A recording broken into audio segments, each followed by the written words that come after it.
नमस्कार दोस्तों, आज मैं आपको भादवा व्रत में सुनी जाने वाली गणेश भगवान की कहानी सुनाने जा रही हूँ। प्रेम से बोली गणेश भगवान की जय हो, भादो मास की जय हो। एक समय की बात है, एक गांव में एक माँ बेटे रहते थे। दोनों गणेश भगवान का नित्य नियम निभाते थे, लेकिन उन्हें गणेश भगवान के नित्य नियम का कोई भी फल नहीं मिला। तब एक दिन बेटा कहता है, हे माँ, आप तो कहती हैं कि गणेश भगवान के नित्य नियम करने से गणेश भगवान मनचाही इच्छा पूर्ण करते हैं, लेकिन हे माँ, हमने तो गणेश भगवान का नित्य नियम इतना दिन किया, लेकिन हमें अभी तक कोई फल क्यों नहीं मिला। माँ ने कहा, हे बेटा, एक ना एक दिन फल जरूर मिलेगा। लेकिन बेटे ने कहा, नहीं माँ, मैं तो भगवान से मिलने के लिए जा रहा हूँ। मैं भगवान से मिलकर पूछूंगा कि हमें गणेश भगवान के नित्य नियम का फल कब मिलेगा। माँ ने अपने बेटे को बहुत समझाया, लेकिन बेटा नहीं माना। रास्ते की रोटी लेकर घर से निकल पड़ा। चलते चलते बहुत दूर जंगल के बाहर गया तो दूसरा गांव आ गया। वहाँ उसे एक सेठ मिला। वह सेठ बहुत दुखी था और उदास बैठा हुआ था। सेठ ने जब बुढ़िया के बेटे को जल्दी जल्दी जाते हुए देखा तो सेठ ने बुढ़िया के बेटे से पूछा, हे पुत्र, तुम इतनी जल्दी जल्दी कहाँ जा रहे हो और कहाँ से आ रहे हो। तब बुढ़िया के बेटे ने कहा, हे सेठ जी, मैंने और मेरी माँ ने गणेश भगवान के नित्य नियम निभाए, लेकिन हमें गणेश भगवान के नित्य नियम का कोई भी फल नहीं मिला। इसलिए मैं भगवान से मिलने के लिए जा रहा हूँ। मैं भगवान से मिलकर पूछूंगा कि हमें गणेश भगवान के नित्य नियम का फल कब मिलेगा। तब वह सेठ बोला, हे पुत्र, तुम मेरे समस्या का निवारण भी भगवान से पूछकर आना। बेटा, मेरे 3 लड़के हैं। मैं उन सभी के लिए 3 मंजिला मकान बनवा रहा हूँ, लेकिन जैसे ही छत पड़ती है मकान गिर जाती है। बेटा, मैंने ऐसा कौन सा पाप कर दिया है जिसकी वजह से मैं अपने बेटों के लिए मकान नहीं बनवा पा रहा हूँ। अगर तुम्हें भगवान मिले तो तुम मेरे समस्या का निवारण भी पूछ लेना। बुढ़िया के बेटे ने कहा, हे सेठ जी, मैं जरूर पूछ लूँगा। उसके बाद बुढ़िया का बेटा आगे चल दिया। आगे गया तो एक घने जंगल में उसे एक सांप मिला, जिसकी पूंछ में आग लगी हुई थी। बुढ़िया के बेटे ने झट से मिट्टी डालकर सांप की आग बुझा दी। आग बुझते ही सांप क्रोधित हो गया और फन फैलाकर बैठ गया और बुढ़िया के बेटे से बोला, अरे अब मैं तुम्हें खाऊंगा। लड़का बोला, भलाई का जमाना ही नहीं है। मैंने तो तुम्हारी पूंछ में से आग बुझाई और तुम मुझे ही खाना चाहते हो। तब सर्प बोला, मैं 100 साल का बुजुर्ग बूढ़ा बीमार सर्प हूँ। मैं रेंग भी नहीं सकता, ना ही मैं अपना पेट भरने के लिए शिकार ही कर सकता हूँ। मैं खुद ही मरने के लिए आग लगाई थी ताकि मुझे मुक्ति मिल जाए, लेकिन तुमने मुझे बचाकर के अच्छा नहीं किया। तब बुढ़िया का बेटा बोला, हे सर्प देवता, मैं भगवान से मिलने के लिए जा रहा हूँ। जब मैं भगवान से मिलकर वापस आ जाऊं तब आप मुझे खा जाना। तब सर्प ने कहा, अगर तुम भगवान से मिलने के लिए जा रहे हो तो मेरे दुख का निवारण भी पूछकर आना। तुम भगवान से पूछना कि मेरी मृत्यु कब होगी, मुझे कब मुक्ति मिलेगी। तब बुढ़िया के बेटे ने सर्प से कहा, हे सर्प देवता, मैं आपके दुख का निवारण भी भगवान से पूछ लूँगा। उसके बाद बुढ़िया का बेटा आगे चल दिया। आगे जाने पर उसे एक विशाल नदी मिली। जैसे ही बुढ़िया के बेटे ने नदी पार करने के लिए नदी में छलांग लगाई, उसी समय एक मगरमच्छ ने उसकी टांग पकड़ लिया। मगरमच्छ बोला, मैं तुम्हें खाऊंगा। बुढ़िया के बेटे ने कहा, हे मगरमच्छ भाई, आप मुझे मत खाइए। मैं भगवान से मिलने के लिए जा रहा हूँ। जब मैं भगवान से मिलकर वापस आ जाऊं तब आप मुझे खा जाना। तब मगरमच्छ ने कहा, मैं तुम्हें एक शर्त पर छोड़ सकता हूँ। अगर तुम मेरे दुख का निवारण भगवान से पूछकर आओ तो मैं तुम्हें नहीं खाऊंगा। बुढ़िया के बेटे ने कहा, अगर मुझे भगवान मिल गए तो मैं आपके दुख का निवारण भी पूछ लूँगा। तब मगरमच्छ ने कहा कि मैं जल में रहता हूँ, जल में खाता हूँ, फिर भी मेरी गला हमेशा जलता रहता है। मेरे गले में हमेशा जलन रहती है, मेरी प्यास कभी नहीं मिटती। तब बुढ़िया का बेटा बोला, मैं भगवान से आपके दुख का निवारण भी पूछ लूंगा। इस तरह वह आगे चल दिया। चलते चलते एक पेड़ के नीचे बुढ़िया के बेटे को एक ब्राह्मण बैठा देखा। वह ब्राह्मण बुढ़िया के बेटे से बोले, अरे भाई, तू कहाँ से आ रहा है और अब तू कहाँ जा रहा है?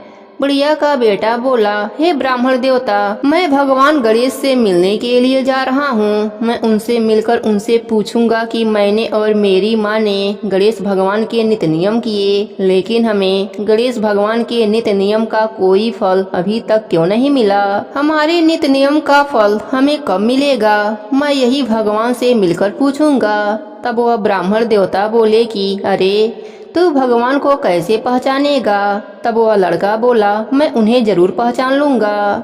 तभी वह ब्राह्मण गणेश भगवान के रूप में साक्षात प्रकट होते हैं। बुढ़िया का बेटा भगवान के चरणों में गिर पड़ता है और भगवान के चरण पकड़कर रोने लगता है और बोलता है, हे प्रभु, मैंने और मेरी माँ ने आपके कथा कहानी का नित्य नियम निभाए हैं, लेकिन हमें कथा कहानी के नित्य नियम का फल अभी तक क्यों नहीं मिला? क्या हमारे नित्य नियम में कोई गलती हो गई है? कृपया करके आप हमें बताइए। तब गणेश भगवान बोले, हे पुत्र, तुम वापस घर जाओ। तेरी काकी को एक कन्या पैदा होगी, तो उससे पूछना, वही तुझे बताएगी कि तुझे गणेश भगवान के नित्य नियम का फल क्यों नहीं मिला और कब तक मिलेगा। तब बुढ़िया के बेटे ने रास्ते में जो दुखी लोग मिले थे उनके दुख का निवारण पूछा। भगवान ने कहा कि मगरमच्छ पहले के जमाने में एक ज्ञानी विद्वान पंडित था, लेकिन उसने अपना ज्ञान, अपनी विद्या नहीं बांटी, इसीलिए उसके गले में जलन रहती है। वह अपने पूर्व जन्म के पापों का फल भोग रहा है। ऐसा करना, तुम उसका ज्ञान सुन लेना, उसके गले की जलन खत्म हो जाएगी और उसको मुक्ति मिल जाएगी। फिर भगवान ने सांप के दुख का निवारण बताया कि सांप पिछले जन्म में एक राजा था। उसके पास 4 घड़े सोने की अशर्फियाँ थीं, लेकिन उसने वह खजाना ना किसी को दान किया, ना ही उसे किसी पुण्य काम में लगाया। इसलिए उस सर्प का पेट उन 4 घड़े खजानों पर घसीटता रहता है। तो ऐसा करना, उससे कह देना वह अपना खजाना गरीबों में दान कर दे। उसी क्षण उसकी मृत्यु हो जाएगी और उसको मुक्ति मिल जाएगी। गणेश भगवान ने सेठ के दुख का निवारण बताया कि यह सेठ भी अपने पाप कर्म का दोष भोग रहा है। इस सेठ का एक छोटा भाई है और उसके एक जवान लड़की है और सेठ के 3 लड़के हैं। सेठ के पास धन दौलत की कोई कमी नहीं है, जबकि उसके छोटे भाई के पास लड़की का ब्याह करने के लिए पैसे तक नहीं है। जब छोटे भाई की लड़की उस हवेली को देखती है तो खूब सिसक सिसक कर रोती है कि मेरे पिताजी के पास पैसे होते तो वह मेरा ब्याह करा देते। इसलिए उस सेठ की हवेली पर जब भी छत बनता है तो वह भर भरा कर गिर जाता है। अगर वह सेठ अपने भाई के लड़की का ब्याह धूमधाम से करवा दे तो उसकी हवेली पूरी बन जाएगी और वह फिर कभी नहीं गिरेगी।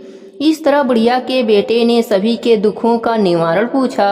फिर बुढ़िया के बेटे ने भगवान को प्रणाम किया और वापस घर की ओर चल दिया। उधर भगवान भी अंतर ध्यान हो गए।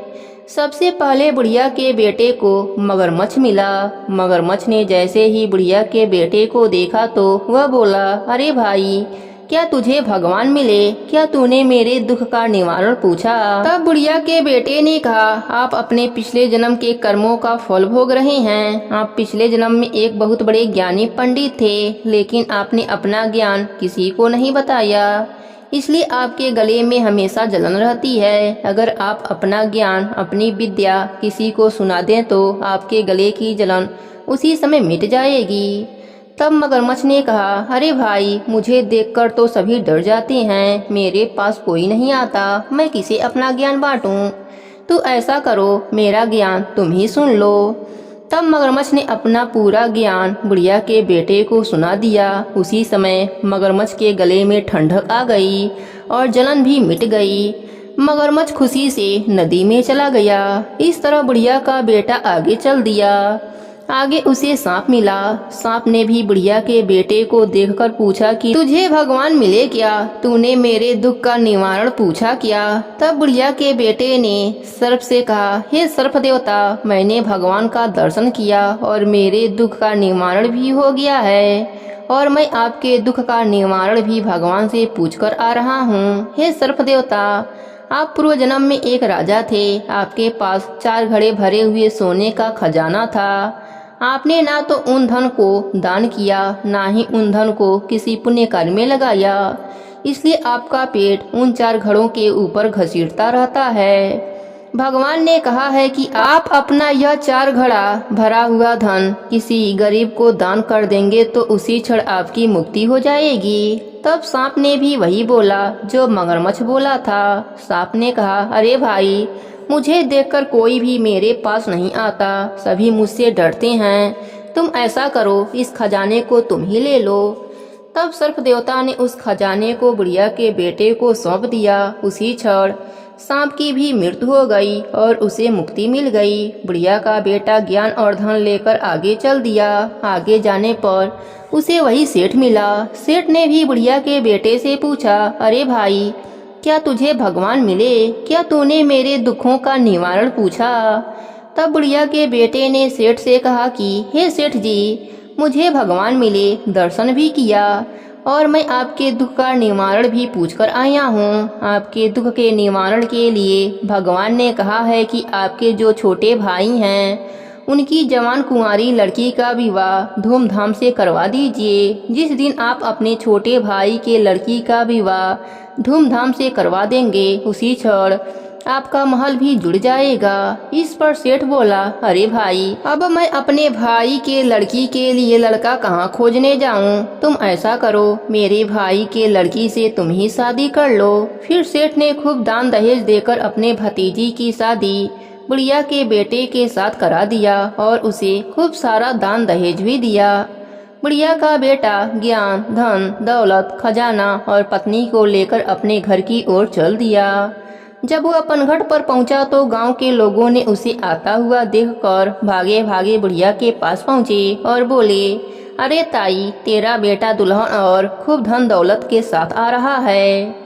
बुढ़िया ने कहा, अरे क्यों जले पर नमक छिड़कते हो? मेरे बेटे को गए तो कई दिन हो गए, ना मालूम कहाँ होगा। तभी उसने सामने से बेटा बहू को आते हुए देखा तो झट से बुढ़िया आरती की थाली लेकर आई और बेटे बहू की आरती करी और उसे घर के अंदर लाई। खूब मंगल गीत गाए। उनका घर अन्य धन से भर गया।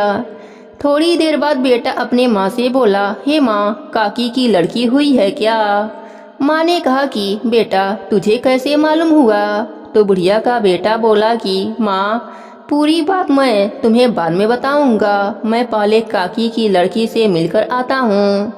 बुढ़िया का बेटा उसी क्षण काकी के घर पहुंच गया और उसकी 3 दिन की लड़की से पूछने लगा, अरे मेरी प्यारी बहन, बताओ तो हमें गणेश भगवान के नित्य नियम का फल कब मिलेगा? तभी वहाँ आकाशवाणी हुई। आकाशवाणी में कहा, अरे भाई, तुझे विद्या मिली, धन मिला, पत्नी मिली और अब भी पूछता है कि तुझे गणेश भगवान के नित्य नियम का फल कब मिलेगा?